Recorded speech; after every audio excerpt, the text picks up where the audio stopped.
Hello everyone, welcome to Vedastra. आज है 5 जनवरी और हम लोग देखेंगे 5 जनवरी के द हिंदू के इम्पोर्टेंट आर्टिकल्स। तो सबसे पहले जो फ्रंट पेज पे एक आर्टिकल है, इसको डिस्कस करने से हम लोग पहले देखेंगे एक नया चीज़ जो कि हिंदू पेपर में आया है। आज जो है 5 जनवरी, ये इनॉग्रेशन डे है वर्ल्ड का लार्जेस्ट हॉकी स्टेडियम, जो कि कहाँ पे बना है, राउरकेला उड़ीसा में। और ये इनॉग्रेशन किए जाएंगे उड़ीसा के जो सीएम है श्री नवीन पटनायक जी, इनके द्वारा आज 5 जनवरी को। और ये स्टेडियम बिल्कुल एकदम वर्ल्ड क्लास जो फैसिलिटीज़ है वो प्रोवाइड कराने वाली है। ये बस 15 मंथ्स के अंदर अंदर कंस्ट्रक्ट कराए गए हैं ये स्टेडियम को। और अभी हम लोग जान रहे हैं कि मेंस वर्ल्ड कप होने वाले हैं 2023 में। 13 से लेकर 29 जनवरी तक ये होंगे उड़ीसा और भुवनेश्वर और राउरकेला में, उड़ीसा के अंदर। और ये इसी स्टेडियम में होने वाला है। ये दुनिया का सबसे बड़ा हॉकी स्टेडियम है। इसका नाम है बिरसा मुंडा हॉकी स्टेडियम राउरकेला। तो ये छोटी सी इन्फॉर्मेशन थी। 13 से लेकर 29 जनवरी तक मेंस वर्ल्ड कप होने वाले 2023 में। तो जो न्यूज़ आएंगे हम लोग उसको भी कवर करते चले जाएंगे। तो चलिए अब बढ़ते हैं फ्रंट पेज पे। जो फ्रंट पेज पे जो आर्टिकल है ये है हाइड्रोजन मिशन को लेके, ग्रीन हाइड्रोजन मिशन को लेके। हुआ क्या है बेसिकली, कल सेंटर ने क्लियरेंस कर दिया है ग्रीन हाइड्रोजन मिशन को 19,744 करोड़ रुपये के तहत। ये ग्रीन हाइड्रोजन मिशन जो कि हम लोग डीकार्बनाइज करने के लिए बिल्कुल तत्पर है हमारी कंट्री, और हम लोग इसे डीकार्बनाइज की ओर बढ़ते जाएंगे ये ग्रीन हाइड्रोजन मिशन जैसी चीज़ें लाके। सबसे पहले जो ये आर्टिकल में दिया हुआ है, ये यूनियन कैबिनेट जो है वेंसडे को अप्रूव्ड कर दिया है national green hydrogen mission with an initial outlay of 19,744 crore rupees, जो कि in a move to making the country a global hub to produce, utilise and export green hydrogen. इसके साथ साथ ये जो इन्फॉर्मेशन है हमारी इंफॉर्मेशन एंड ब्रॉडकास्टिंग मिनिस्ट्री जो श्री अनुराग ठाकुर जी है, इनके द्वारा दिया गया है। ये ग्रीन हाइड्रोजन जो मिशन है, चैलेंजेस क्या क्या आएंगे इसमें, क्या क्या प्रोमिसेस है, इसको हम लोग देखते हैं। Hydrogen produced is said to be green क्योंकि if all its inputs are green. Hydrogen जो प्रोड्यूस किए जाएंगे ये कहलाता है ग्रीन। क्यों? क्योंकि इसके जो जितने भी इनपुट्स हैं, जिन जिन चीज़ों से इसको बनाया जाएगा, ये सारे ग्रीन होंगे। Decarbonisation plans of many countries include green hydrogen because combusting hydrogen releases only heat and steam. जो हाइड्रोजन जल की जो चीज़ें आएंगी ना, जो चीज़ें निकल के आएंगी, that will be only heat and steam. यहाँ पे कोई कार्बन या कोई और अलग गैसेस का फंडा यहाँ पे नहीं है। इस कारण से हम लोग इसी ग्रीन हाइड्रोजन कहते हैं। 60% जो इंडिया का एनर्जी है ये फॉसिल फ्यूल से आते हैं। फॉसिल फ्यूल्स बोले तो जो हमारे कन्वेंशनल एनर्जी है, जो कि कोल इंडस्ट्री हो गया, कोल से फिर पेट्रोलियम से, ये सारे फॉसिल फ्यूल्स अभी भी 60% इंडिया में जो है ये इन चीज़ों से आते हैं, जो कि कार्बन इमिशन ज़्यादा करता है, कार्बन उससे ज़्यादा आता है और हमारे इन्वायरमेंट पे नेगेटिव इम्पैक्ट पड़ता है उन सारी चीज़ों से।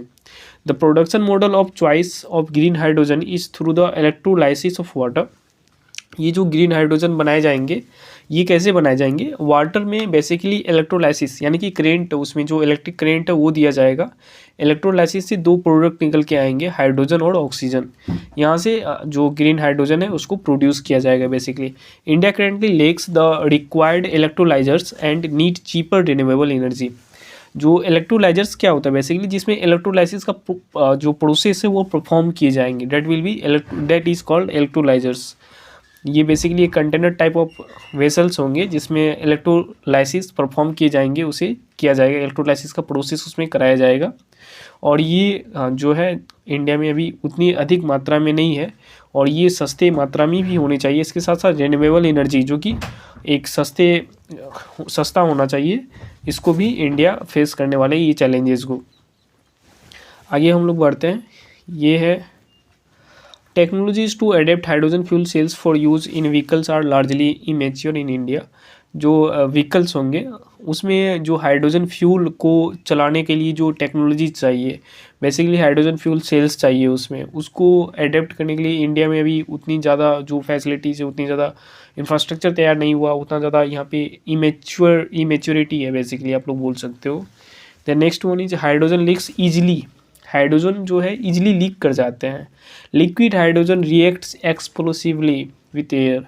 जो लिक्विड हाइड्रोजन होते हैं ये एक विस्फोटक तरीके से हवा के साथ रिएक्ट करते हैं, जिसके कारण से ये जो इसकी स्टोरेज और ट्रांसपोर्ट है ये काफ़ी ज़्यादा कॉस्टली हो जाता है। ये सारे चैलेंजेस आने वाले हैं हाइड्रोजन, ग्रीन हाइड्रोजन जो हमारे कंट्री में इम्प्लीमेंट किए जाने हैं इसके लिए। तो ग्रीन हाइड्रोजन जैसे कि हम लोगों का टारगेट है 2030 तक और 2070 तक नेट जीरो कार्बन इमिशन बनाना है हमारे कंट्री को। इस और हम लोग अग्रसर हो रहे हैं ऐसे ऐसे स्कीम्स को लाके, ग्रीन हाइड्रोजन स्कीम्स वगैरह ये सारी चीज़ें लाके। जो यहाँ पे बात हो रही है हाइड्रोजन, ग्रीन हाइड्रोजन के बारे में, तो हाइड्रोजन के भी अलग अलग टाइप्स भी होते हैं, green hydrogen, grey hydrogen, brown hydrogen. चलिए उन सब चीज़ों को हम लोग देखते हैं क्या होता है बेसिकली। ये hydrogen is one of the most abundant element on earth for a cleaner alternative fuel option. Type of hydrogen depend upon the process of its formation. यानी कि कौन सा टाइप होगा हाइड्रोजन का ये डिपेंड करता है प्रोसेस पे, कौन सा प्रोसेस, किस प्रोसेस से हाइड्रोजन को बनाया गया है, इसे ही कहेंगे। फॉर एग्जांपल अगर ग्रीन हाइड्रोजन की मैं बात करूं तो ग्रीन हाइड्रोजन जो प्रिपेयर किया जाता है it prepared by the using of electrolysis, जो कि रिन्यूएबल एनर्जी के थ्रू बनाए जाते हैं, जैसे सोलर या विंड, ये सारी क्या है रिन्यूएबल एनर्जी। इसको यूज करके अगर हम प्रोड्यूस करते हैं इलेक्ट्रोलाइसिस। हाइड्रोजन की मैं बात करूं तो ये प्रोड्यूस किया जाता है इलेक्ट्रोलाइसिस ऑफ वाटर से, यानी कि वाटर में इलेक्ट्रिसिटी प्रोवाइड करा के जो इनके कंपोनेंट्स होते हैं हाइड्रोजन और ऑक्सीजन, इन दोनों को ब्रेक करके जो हाइड्रोजन प्रोड्यूस होता है that is called green hydrogen.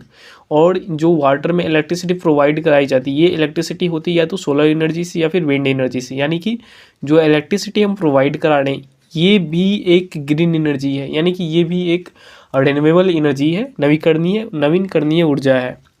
तो इसे ही हम लोग कहेंगे green energy.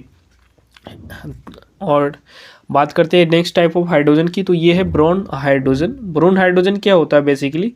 Boron hydrogen means जो कि प्रोड्यूस किया जाता है कोल से, जहाँ the emissions are release into the air. Emissions जो है ये एयर में रिलीज कर दिए जाते हैं, यानी कि ब्रोन हाइड्रोजन जो कोल से बनाए जाते हैं उसे हम लोग ब्रोन हाइड्रोजन कहेंगे। और इमिशंस कहाँ पे रिलीज कर दिए जाते हैं? वो एयर में रिलीज कर जाते हैं। Then next one is grey hydrogen.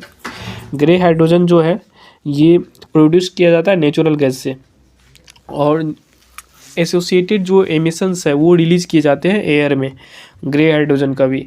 Then the next one is blue hydrogen. Blue hydrogen क्या होता है basically? Blue hydrogen is produce from natural gas. Blue hydrogen भी नेचुरल गैस से प्रोड्यूस किए जाते हैं और इसके एमिशंस जो है वो कैप्चर किए जाते हैं कार्बन कैप्चर और स्टोरेज से।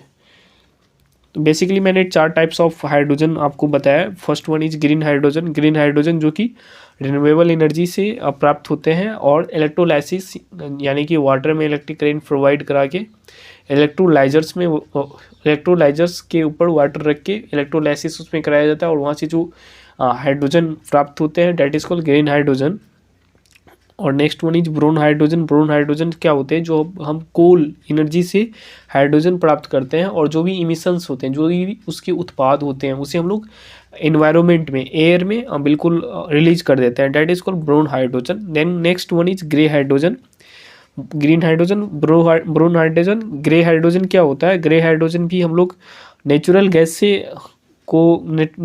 से प्रोड्यूस किया जाता है, जो कि एसोसिएटेड इमिशंस जो होते हैं वो एयर में रिलीज कर दिए जाते हैं, वो कहलाता है ग्रे हाइड्रोजन। और फिर ब्लू हाइड्रोजन जो कि नेचुरल गैस से ही प्राप्त किया जाता है, लेकिन इसका जो इमिशंस है वो कार्बन कैप्चर कर दिया जाता है, स्टोरेज कर दिया जाता है उसका, that is called blue hydrogen.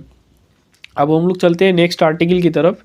ये आर्टिकल हमारा कहीं ना कहीं पूरा कवर हो गया है और यहाँ पे आप देख सकते हो ये जो बंधन बैंक है इसके जो ब्रांड एम्बेसडर है ये कौन है?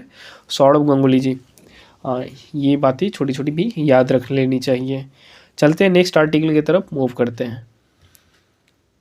दिल्ली में जो ठंड बहुत ज़्यादा बढ़ रही है, यहाँ तक कि टेम्परेचर 4.4 डिग्री सेल्सियस पे आ गई है। तो हमारे जो इंडियन मेट्रोलॉजिकल डिपार्टमेंट है इन्होंने इश्यू कर रखी है ऑरेंज अलर्ट दिल्ली के अंदर। ये क्या होती है ऑरेंज अलर्ट, हम लोग इसे जानेंगे। इस आर्टिकल में तो हम लोग का एग्ज़ाम से कुछ लेना देना है नहीं, लेकिन ये जो वर्ड है ना ऑरेंज अलर्ट, इसे हम लोगों को जानना है। तो चलिए ये वर्ड को हम लोग जानते हैं क्या है ऑरेंज अलर्ट। ये जो कलर है ना coded weather warning the Indian meteorological department uses for, जो IMD है ना, इंडियन मेट्रोलॉजिकल डिपार्टमेंट, ये 4 कलर कोड्स यूज करते हैं। ये 4 कलर कोड्स में है ग्रीन, येलो, ऑरेंज और है रेड। क्या होता है, ग्रीन, जब भी ग्रीन अलर्ट है यानी कि इसका मतलब कोई भी चीज़ खराब नहीं है, बाकी सब चीज़ें ठीक है, all is well, no advisory is issued, कोई भी एडवाइजरी इशूड नहीं किया गया है। अगर येलो अलर्ट आता है तो इसका मतलब क्या हुआ, बी अवेयर, अवेयर हो जाना है। Yellow indicates severely bad weather spanning across several days, it also suggest that the weather could change for the worse causing disruption in day to day activities, यानी कि सावधान हो जाओ, अलर्ट हो जाओ कि जो वेदर है वो बिल्कुल ख़राब होते जा रहे हैं। Then the next is orange या अंबर। ये ऑरेंज या अंबर दोनों का कलर, अंबर मतलब भी वही होता है जो ऑरेंज कलर की तरह तरह, अंबर कलर भी हम लोग बोल सकते हैं, दोनों का मीनिंग सेम ही है। इसका मतलब होता है बी प्रिपेयर, यानी कि सिचुएशन जो है और ज़्यादा ख़राब हो चुकी है, आप पूरा तरीके से कमर बांध लेनी है, प्रिपेयर्ड हो जाना है। The orange alert is issued as a warning of extremely bad situation, extremely bad weather, potential of disruption in commute with road and rail closures and interruption of power supply। जो power supply in सब में interruption हो सकती है, commute करने में यानी कि यात्रा करने में, एक जगह से दूसरी जगह जाने आने में भी बाधाएं आ सकती है ऑरेंज अलर्ट जब इशू की जाती है तो। Then next one is red alert. Red alert मतलब आप समय आ गया एक्शन लेने का। When the extremely bad weather conditions are certainly going to disrupt travel and power and having significant risk to life, the red alert is issued। जब जीवन पे खतरा आ जाती है तो रेड अलर्ट इश्यूड किया जाता है। सबसे खतरनाक रेड अलर्ट ही होता है। अगर जो खतरनाक लेवल है ये बताने के लिए बोला जाए तो सबसे पहले क्या होगा, सबसे पहले green alert, then yellow alert, then orange alert, then red alert. तो ये चीज़ें जब अगर हमारे जो वेदर फोरकास्टिंग हो इसमें भी यूज़ की जाती है, इसके साथ साथ जितना भी नेचुरल डिजास्टर्स होते हैं जैसे फ्लड, जो सी लेवल में सुनामी वगैरह आता है, इन सब चीज़ों को लेके भी ये अलर्ट्स जारी किए जाते हैं मेट्रोलॉजिकल डिपार्टमेंट के द्वारा। अगर हम बात करें इंडियन मेट्रोलॉजिकल डिपार्टमेंट की, तो ये जो एस्टेब्लिश हुआ था इसके बारे में भी आपको स्टैटिक डेटा से कनेक्ट करना है चीज़ों को। ये आर्टिकल्स तो बस ऑरेंज अलर्ट आया, ऑरेंज अलर्ट से कुछ लेना देना है नहीं, हम लोगों को इस आर्टिकल में स्टैटिक डेटा को कनेक्ट करना है। Orange alert, what is orange alert, कौन जारी करता है, इंडियन मेट्रोलॉजिकल डिपार्टमेंट जारी करता है, कितने टाइप्स के जो कलर कोडेड होते हैं IMD के द्वारा, इन कलर कोडेड को हम लोग ने पढ़ लिया। अब IMD के बारे में इंफॉर्मेशन होनी चाहिए हमारे पास, क्योंकि स्टैटिक डेटा से एग्जाम में क्वेश्चन पूछे जाते हैं। तो IMD यानी कि इंडियन मेट्रोलॉजिकल डिपार्टमेंट का जो हेडक्वार्टर है ये दिल्ली के अंदर पाओगे, और इसका इस्टेब्लिशमेंट हुआ था 15 जनवरी 1875, यानी कि 15 जनवरी को इसका जो इनॉग्रेशन डे वो आने वाला है। इसकी रीजनल ऑफिसेस भी हैं, टोटल 6 रीजनल ऑफिसेस हैं। ये 4 जो मेट्रोपॉलिटन सिटीज़ है यानी कि महानगर है इसमें पाए जाते हैं, यानी कि दिल्ली, मुंबई, कोलकाता एंड चेन्नई। इसके अलावा नागपुर और गुवाहाटी में भी इसके रीजनल हेडक्वार्टर्स पाए जाते हैं या रीजनल ऑफिसेस बोल सकते हो। और ये आता है सबसे important ministry of earth science, one day competitive exams में जरूर पूछा जाता है। एक क्वेश्चन मुझे याद है अभी, एक पूछा गया था ब्रो के बारे में, बॉर्डर्स रोड ऑर्गेनाइजेशन, ये किस मिनिस्ट्री के अंदर आता है, ये NTPC में पूछा गया था। रेलवे का जो NTPC non technical popular category का एग्जाम हुआ था उसमें मैंने ये क्वेश्चन देखा था। इसमें ये पूछा गया था ब्रो किस मिनिस्ट्री के अंदर आती है, तो ये मिनिस्ट्री ऑफ डिफेंस होता है ब्रो, बॉर्डर रोड ऑर्गेनाइजेशन।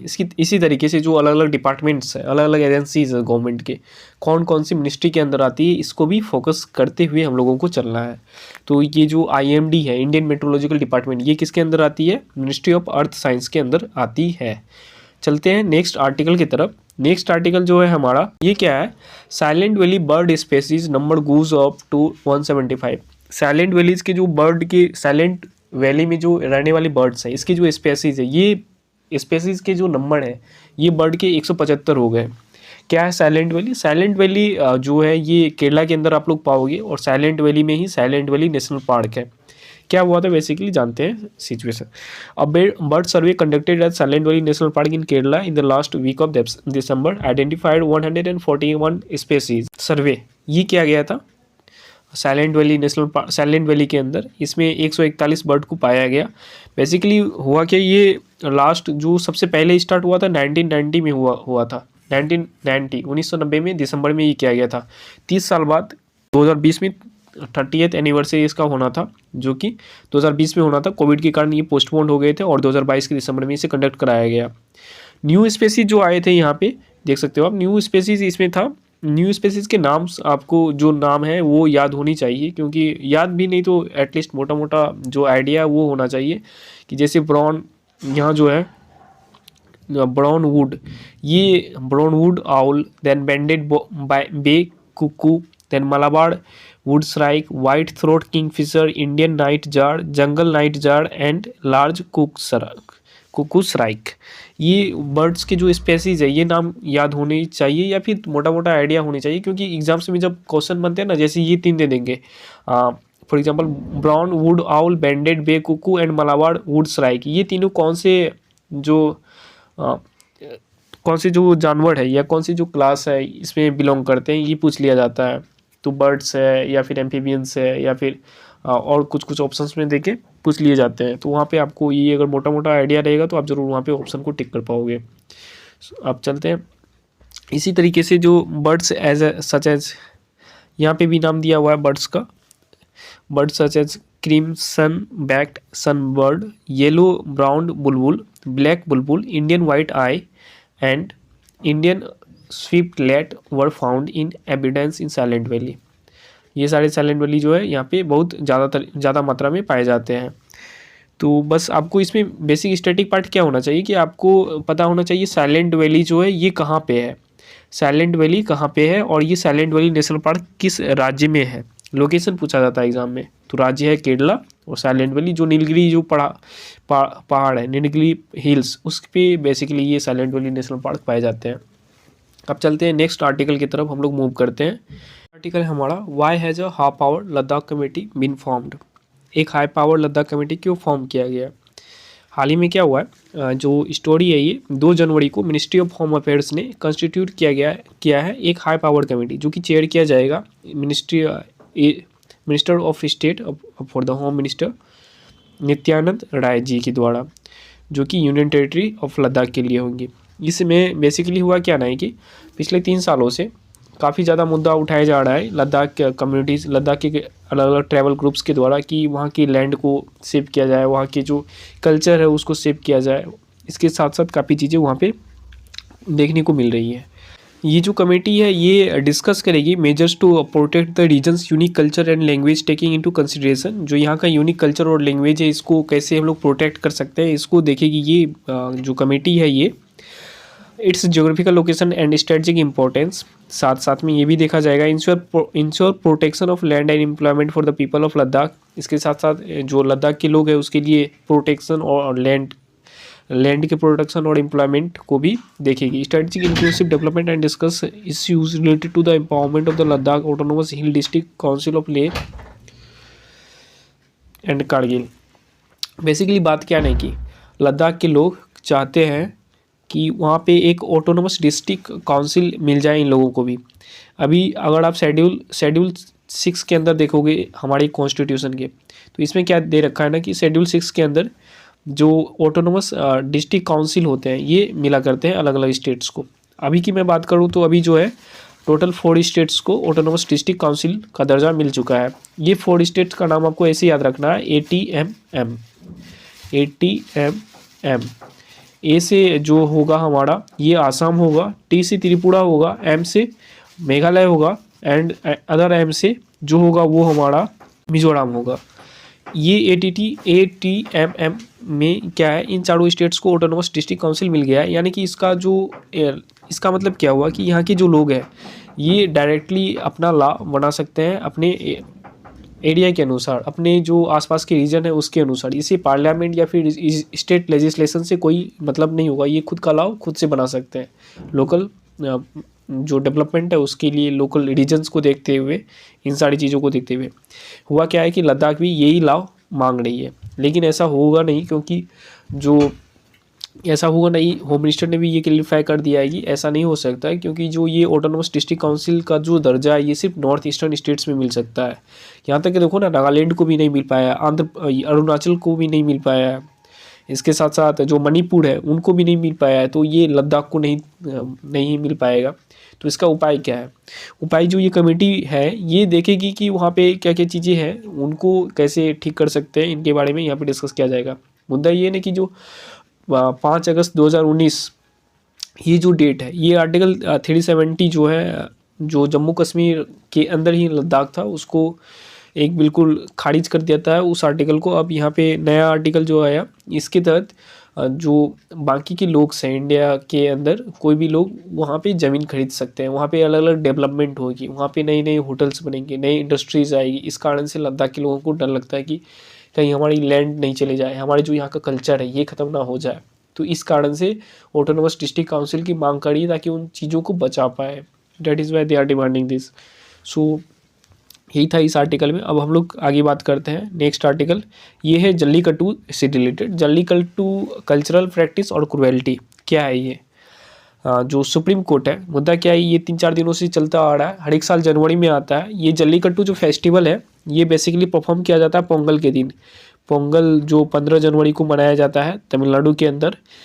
इसी फेस्टिवल का एक प्ले होता है इसी फेस्टिवल में, डैट इज जल्लीकट्टू। जल्लीकट्टू जो कि पहले भी इसका आर्टिकल मैंने डिस्कस कर रखा है। जल्लीकट्टू जो होता है, ये बुल को बेसिकली, जो सांड होते हैं बुल, उसको एक एजिटेटेड सांड होता है जो कि पूरा एकदम गुस्से में होता है, और इसको दौड़ाया जाता है और भगाया जाता है। 3 व्यक्ति आगे होते हैं, 3-4 व्यक्ति जो ग्रुप होता है जो उसको कंट्रोल करेगी।